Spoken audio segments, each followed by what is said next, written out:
بسم اللہ الرحمن الرحیم۔ السلام علیکم ورحمۃ اللہ وبرکاتہ۔ حضرت ابو دسمہ وحشی بن حرب رضی اللہ تعالیٰ عنہ کا واقعہ سماعت فرمائیں اور اپنا ایمان تازہ کریں۔ وہ کون شخص ہے جس نے غزوہ احد میں حضرت حمزہ بن عبد المطلب رضی اللہ تعالیٰ عنہ کو شہید کر کے رسول اللہ صلی اللہ علیہ وسلم کا دل دکھایا تھا، پھر جنگ یمامہ میں مسلمہ کذاب کو قتل کر کے مسلمانوں کے دلوں کو ٹھنڈک پہنچائی؟ وہ تھے وحشی بن حرب، جن کی کنیت ابو دسمہ تھی۔ آپ رضی اللہ تعالیٰ عنہ سے ایک بڑی دردناک داستان منسوب ہے۔ آئیے ہم آپ کو یہ داستان غم ان کی زبانی سناتے ہیں۔ ابو دسمہ وحشی بن حرب فرماتے ہیں کہ میں قریش کے ایک سردار حبیب بن مطعم کا غلام تھا۔ غزوہ بدر میں اس کے چچا طائمہ بن عدی کو حضرت حمزہ بن عبد المطلب رضی اللہ تعالیٰ عنہ نے قتل کر دیا۔ اس سے میرے مالک کو بہت غم لاحق ہوا اور اس نے لات اور عزا کی قسم کھائی کہ میں اپنے چچا کے قاتل سے ضرور بدلہ لوں گا۔ اس کے بعد وہ حضرت حمزہ رضی اللہ تعالیٰ عنہ کو قتل کرنے کے لیے گھات میں لگا رہا۔ ابھی زیادہ وقت نہ گزرا تھا کہ قریش رسول مقدس صلی اللہ علیہ وسلم کے خلاف نبرد آزما ہونے اور بدر کے مقتولین کا بدلہ چکانے کے لیے نئے جوش و جذبے سے غزوہ احد کے لیے تیاری کرنے لگے۔ لشکر کو ترتیب دیا، معاونین کو جمع کیا، لشکر کی قیادت حضرت ابو سفیان رضی اللہ تعالیٰ عنہ بن حرب کے سپرد کی اور مہم کے لیے روانہ ہو گئے۔ ابو سفیان نے اس موقع پر قریش کی ان بیگمات کو بھی ساتھ لے لیا جن کے خاوند باپ یا بھائی قتل ہو چکے تھے، تاکہ یہ میدان جنگ میں لڑائی کرنے والوں کے حوصلے بلند کریں۔ میدان سے بھاگنے کی صورت میں یہ بیگمات راستے میں کھڑی ہو کر انہیں آر دلائیں۔ ان بیگمات میں ابو سفیان کی بیوی ہندہ بنت عتبہ پیش تھیں۔ اس کے باپ، چچا اور بھائی قتل کر دیے گئے تھے۔ حضرت ابو دسمہ رضی اللہ تعالیٰ عنہ فرماتے ہیں کہ جب یہ لشکر روانہ ہوا تو حبیب بن مطعم نے میری طرف دیکھا اور کہا، ابو دسمہ، کیا تو غلامی سے چھٹکارا چاہتا ہے؟ میں نے کہا، مجھے کون غلامی کی زنجیر سے آزاد کرائے گا؟ اس نے کہا کہ میں نے کہا، وہ کیسے؟ اس نے کہا، اگر تو حضرت محمد صلی اللہ علیہ وسلم کو قتل کر دے تو تو آزاد ہوگا۔ نعوذ باللہ۔ میں نے کہا، اس عہد کو پورا کرنے کی ضمانت کون دے گا؟ اس نے کہا کہ جس کو تو چاہے میں سب کے سامنے گواہی دیتا ہوں کہ میں اس عہد کو نبھاؤں گا۔ میں نے کہا، مجھے منظور ہے۔ میں ایک حبشی انسان تھا، نیزہ بازی، تیر اندازی، خنجر اور کلہاڑی چلانے کا بڑا ماہر تھا۔ میرا نشانہ کبھی خطا نہ جاتا۔ میں نے اپنی کلہاڑی پکڑی اور لشکر کے ساتھ ہو لیا۔ لشکر کے پیچھے پیچھے بیگمات قریش کے ساتھ خرامہ خرامہ چل رہا تھا۔ مجھے جنگ سے زیادہ دلچسپی نہ تھی۔ جب بھی میرا ابو سفیان کی بیوی ہندہ کے پاس سے گزر ہوتا یا وہ میرے پاس سے گزرتی اور دھوپ میں کلہاڑی کا لشکارہ دیکھتی تو بے ساختہ پکار اٹھتی، ابو دسمہ، آج مقتولین بدر کا بدلہ چکا کر کلیجے کو ٹھنڈا کر دیں۔ جب ہم احد کے پاس پہنچے، دونوں فوجوں میں گمسان کارن پڑا تو میں حضرت حمزہ بن عبد المطلب رضی اللہ تعالیٰ عنہ کی تلاش میں نکلا۔ میں ان کو پہلے سے پہچانتا تھا اور وہ کسی سے مخفی بھی نہ تھے، کیونکہ وہ ہر وقت اپنی پگڑی پر شتر مرغ کا پر پیوست کیے رکھتے تھے اور یہ اس دور میں عرب کے جنگجو بہادروں کی علامت ہوا کرتا تھا۔ تھوڑی دیر کے بعد میں نے دیکھا کہ حضرت امیر حمزہ رضی اللہ تعالیٰ عنہ شمشیر زنی کرتے ہوئے اور مد مقابل کو تحقیق کرتے ہوئے نیچے اتر رہے تھے۔ کوئی ان کے سامنے ٹھہرنے اور ثابت قدم رہنے کی سکت نہیں رکھتا تھا۔ وہ کشتوں کے پشتے لگاتے ہوئے تیزی سے آگے بڑھ رہے تھے۔ میں انہیں دیکھ کر ایک درخت کے پیچھے چھپ گیا اور رشست باندھ لی کہ جو ہی میرے قریب آئیں تو ان پر یکدم حملہ کر دوں۔ اتنے میں قریش کا مشہور شاہ سوار صبا بن عبد الاعلیٰ میدان میں اترا اور پکارنے لگا، امیر حمزہ رضی اللہ تعالیٰ عنہ، میرے مقابلے میں آؤ۔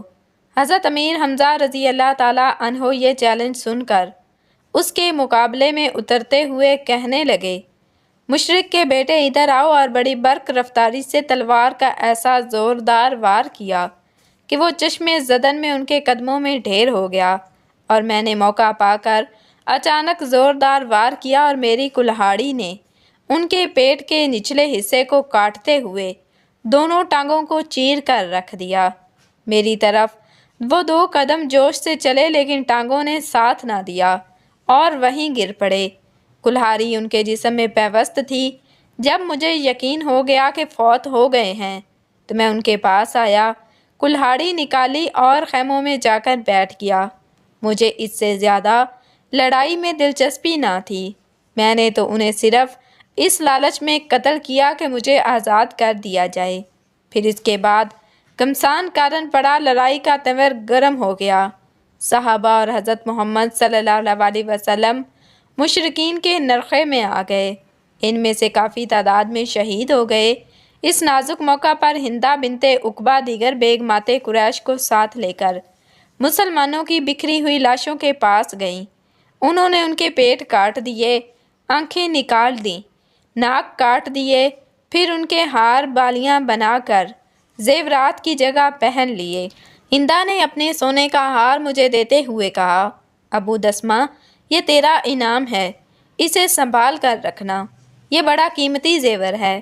جب لڑائی ختم ہو گئی تو لشکر کے ساتھ مکہ معظمہ واپس لوٹ آیا تو حبیب بن مطعم نے اپنا وعدہ پورا کرتے ہوئے مجھے آزاد کر دیا۔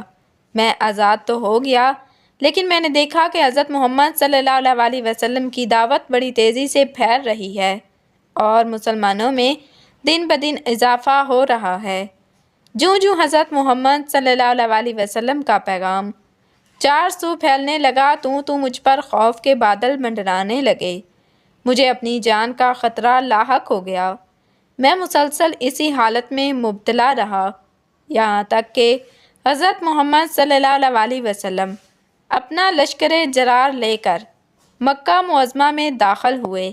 یہ منظر دیکھ کر میں طائف کی طرف بھاگ نکلا، لیکن تھوڑے ہی عرصے کے بعد باشندگان طائف بھی اسلام کی طرف مائل ہو گئے۔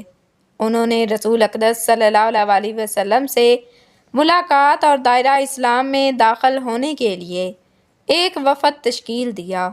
یہ صورتحال دیکھ کر میرے ہاتھوں کے طوطے اڑ گئے۔ میرے گلو خلاصی کے تمام دروازے بند ہوتے دکھائی دینے لگے۔ میں سوچنے لگا کہ شام، یمن یا کسی اور ملک کی طرف بھاگ جاؤں۔ باخدا میں اسی حزن و ملال میں مبتلا تھا کہ میری حالت زار دیکھ کر ایک خیر خواہ کو مجھ پر ترس آ گیا۔ اس نے کہا، ارے وحشی بن حرب، اللہ کی قسم، حضرت محمد صلی اللہ علیہ وسلم ایسے شخص کو قتل نہیں کرتے جو کلمہ طیبہ پڑھ کر دائرہ اسلام میں داخل ہو جاتا ہے۔ اس کی یہ بات سن کر یثرب کی طرف روانہ ہو گیا۔ جب میں وہاں پہنچا تو مجھے معلوم ہوا کہ آپ صلی اللہ علیہ وسلم مسجد میں تشریف فرما ہیں۔ میں آنکھ بچا کر بڑی احتیاط سے مسجد میں داخل ہوا اور آپ کے سامنے کھڑے ہو کر پکار اٹھا، اشہد ان لا الہ الا اللہ و اشہد ان محمدً عبدہ و رسولہ۔ میں گواہی دیتا ہوں کہ اللہ کے سوا کوئی معبود حقیقی نہیں اور محمد صلی اللہ علیہ وسلم اس کے بندے اور رسول ہیں۔ جب آپ صلی اللہ علیہ وسلم نے میری زبان سے کلمہ شہادت سنا تو اپنی نگاہیں میری طرف اٹھائیں۔ جب مجھے دیکھا تو نگاہیں دوسری طرف پھیر لیں اور فرمایا، تم وحشی ہو؟ میں نے عرض کیا، ہاں یا رسول اللہ صلی اللہ علیہ وسلم۔ آپ صلی اللہ علیہ وسلم نے فرمایا، بیٹھو اور مجھے بتاؤ کہ تم نے امیر حمزہ رضی اللہ تعالیٰ عنہ کو کیسے قتل کیا تھا۔ میں نے وہاں بیٹھ کر پورا واقعہ بیان کر دیا۔ جب میرا بیان ختم ہوا تو آپ صلی اللہ علیہ وسلم نے غصے سے اپنا چہرہ مبارک دوسری طرف پھیرتے ہوئے کہا، وحشی، تم پر افسوس ہے، میری نظروں سے دور ہو جاؤ، آج کے بعد میں تجھے نہ دیکھوں۔ اس دن سے میں آپ صلی اللہ علیہ وسلم کی نگاہوں سے ایک طرف رہنے لگا۔ جب آپ صلی اللہ علیہ وسلم صحابہ کے سامنے بیٹھ جاتے تو میں آپ صلی اللہ علیہ وسلم کے پیچھے بیٹھ جاتا کہ کہیں نبی اکرم صلی اللہ علیہ وسلم کی نظر مبارک مجھ بد نصیب پر نہ پڑے اور اس طرح مجھے دیکھ کر آپ کو تکلیف نہ ہو۔ میں مسلسل اس المناک حالت میں مبتلا رہا، یہاں تک کہ رسول اللہ صلی اللہ علیہ وسلم اپنے خالق حقیقی سے جا ملے۔ پھر اپنی داستان غم بیان کرتے ہوئے حضرت وحشی بن حرب رضی اللہ تعالیٰ عنہ نے کہا، باوجود یہ کہ میں جانتا تھا کہ اسلام پہلے تمام گناہوں کو مٹا دیتا ہے، پھر بھی وہ گھناؤنا جرم جس کا میں نے ارتکاب کیا تھا، وہ بڑی مصیبت جس میں نے مسلمانوں کو مبتلا کیا تھا، وہ میرے نہاں خانہ دل سے کبھی محو نہ ہوا۔ اب میں شدت سے اس موقع کی تلاش میں رہنے لگا کہ اس جرم کا کفارہ ادا کر سکوں۔ جب رسول اللہ صلی اللہ علیہ وسلم کا وصال ہو گیا، حضرت ابوبکر صدیق رضی اللہ تعالیٰ عنہ خلیفہ بن گئے، تو مسلمہ کذاب کے اہل علاقہ قبیلہ بنو حنفیہ مرتد ہو گیا۔ خلیفہ اول نے مسلمہ سے نبرد آزما ہونے اور اس کی قوم بنو حنیفہ کو دین الہیہ کی طرف واپس لانے کے لیے لشکر تیار کیا۔ میں نے اپنے دل میں سوچا، اب موقع آیا ہے کہ میں اپنے ارمان پورے کروں اور پچھلے سارے گناہ دھو ڈالوں۔